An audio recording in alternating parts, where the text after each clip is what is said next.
Hey guys, it's Shane from Jaggs Journeys. Welcome to this week's video of the theme park weekly wrap-up, where I recap everything that was happening in the last 7 days in the Gold Coast theme parks, and also we talk about other future events as well. Anyway, let's get started.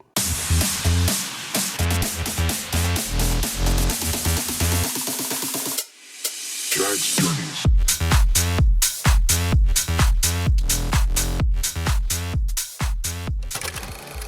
Alright, we're going to kick things off with SeaWorld theme park.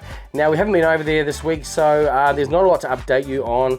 The only things we can find is there's still no date for the opening of Dora's Fiesta Carousel. It is still obviously being put back together, but the website has not been updated with any opening date yet. But once again, we'll keep our eye on that, and hopefully we'll get back to SeaWorld soon to try and provide you a further update.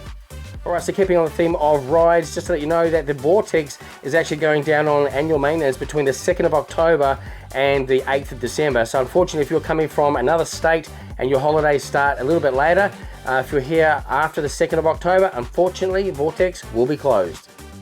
And then a little bit later in October, the battle boats will actually be down just for about a 4-day period from about the 16th of October, so not too long at all. Then you're looking later on in the year, November, Leviathan's actually going to be down on maintenance from the 27th of November until about the 8th of December. So just be ready in time for the, the peak summer period. And in the Nickelodeon area, the Donatello's Ninja Flyers, that will also be down for a little bit of maintenance from the 6th of November until the 24th of November. And don't forget SeaWorld's Halloween event, Spooky Nights, that starts from the 13th of October, selected Friday and Saturday nights through to the end of the month. You can redeem a free entry if you have a Village 1 pass, so make sure you do that. Take advantage of that. It's a really nice event. It is essentially a family Halloween event, but it is really cool, and the show they have on the lake is spectacular, and you definitely can't miss that one.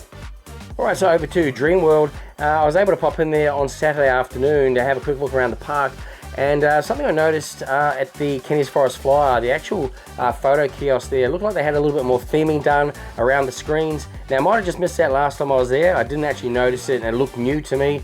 However, it is certainly different from last time I saw it anyway.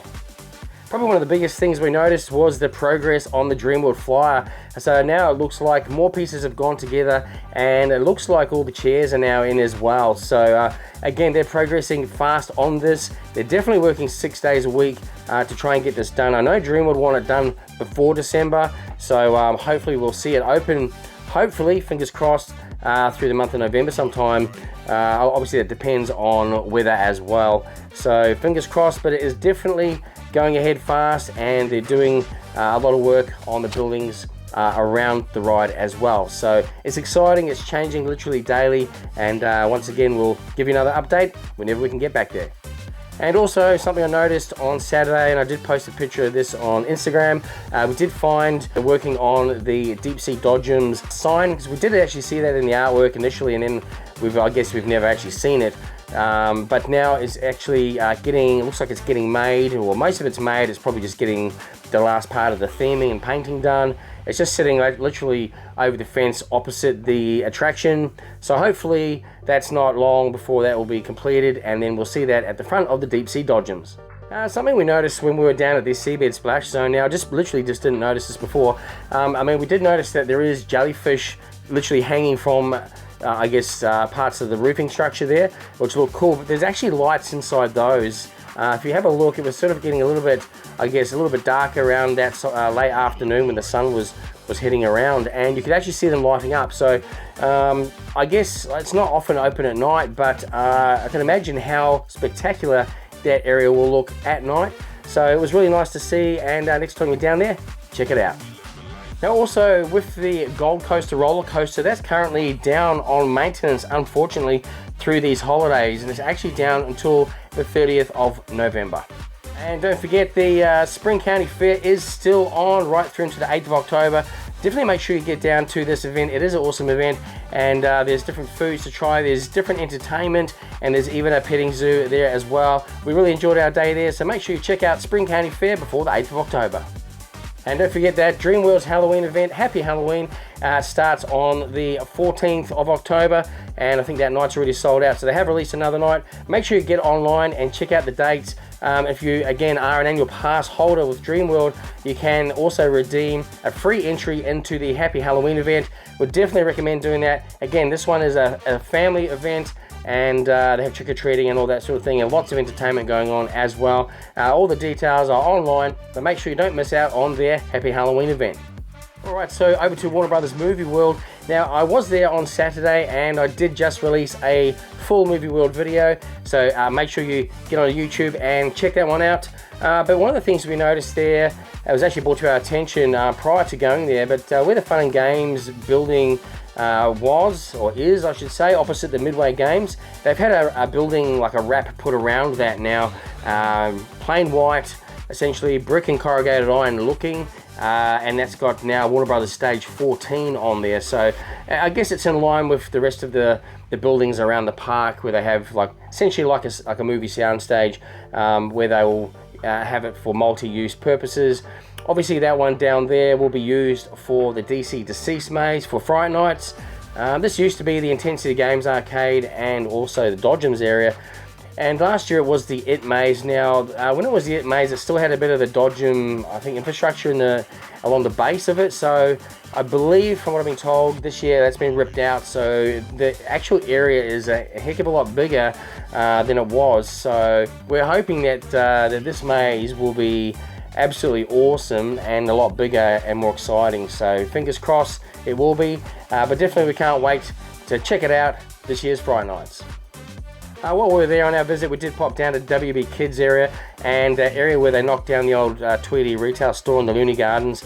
There's still no progress there. Look, it is basically still exactly as it was once they actually knocked everything down. So with the construction fencing around it, no progress whatsoever, no announcements at all. We know that some people are saying what it actually is, and as most likely it probably is. But again, until it's actually announced, because sometimes plans change and they just have a different direction on things at times. So anyway, until they make an actual announcement, we'll then let you know what it is once we know. And also in my video I gave a Flash Speed Force update, and there's been a little bit of work happening around there actually. So they've put they've moved the construction fencing back toward the Superman ride. So in the video there, it's almost aligned to like the ramp that when you exit the out of the Superman ride. So there's also a fence that's been built behind that. Now it looks kind of permanent, but just from looking sort of behind that, it's kind of temporary. So if that makes sense, a more solid fence, but probably on a temporary basis. Now we're thinking obviously they're going to need extra space to do more of the construction for the Wizard of Oz and obviously the Speed Force area. However, it could also be in preparation for something for Fright Nights. That more than likely it's for the construction for those two areas there, and because of that we can't actually see anything more into the Wizard of Oz area. So before we could see one corner of the work site from, I guess, where the old smoking area was, and by the way, the smoking area is now in front of the Superman sign essentially. They've moved it whilst that's closed off. So unfortunately we really can't give you any Wizard of Oz construction updates. I have had a look next to, I guess, behind Wet n Wild, where all the roller coaster tracks are for the Wizard of Oz rides. Most of it's still up there. They may have brought some down, but it's really hard to tell. I think it's also just been spread out a bit, or completely unpacked and spread out. But either way, we can't see anything there. We're hoping for Fright Nights. We may, because we'll get to the mazes which are in behind Wild West, which actually then look down onto that site. Unless they block it off somehow, we're hoping to get a little bit of vision in there. So at least we can provide you with some kind of visual of what the area might be looking like. And with the Flash Speed Force, definitely a lot more stuff happening around the ride envelope there. And they've actually started building an actual building in there as well. So I guess it would probably be the ride operator building, probably. It could be something different, but most likely that's probably what it is. So that's moving ahead fast, and yeah, exciting to see more progress in there. And again, we'll keep you updated on our visits to Movie World.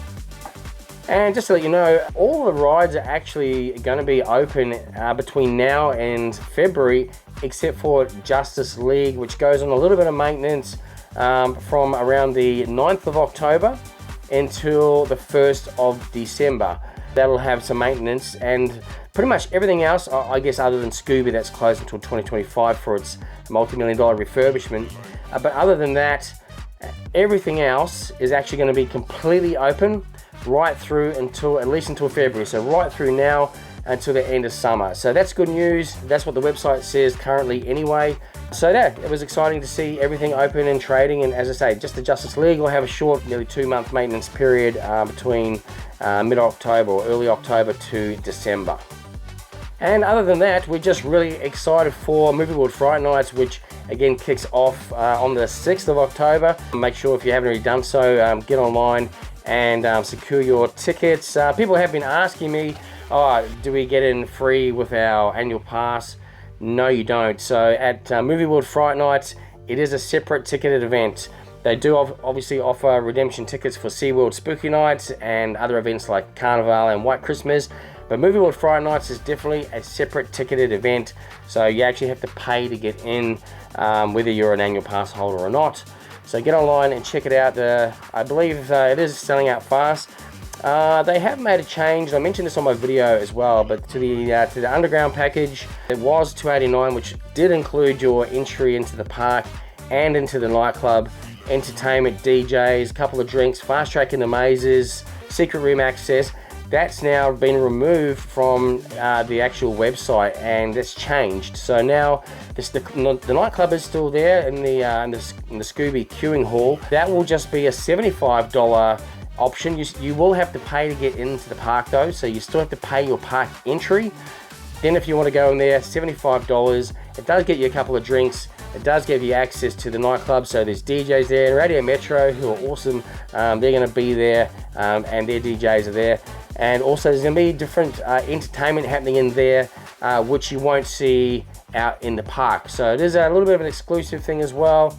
I guess you can come and go through the night as well. I'm going to check it out one of the nights that I'm there, just see what it's like, and can let you guys know, hey, should you definitely do it? I'm guessing it will be pretty cool.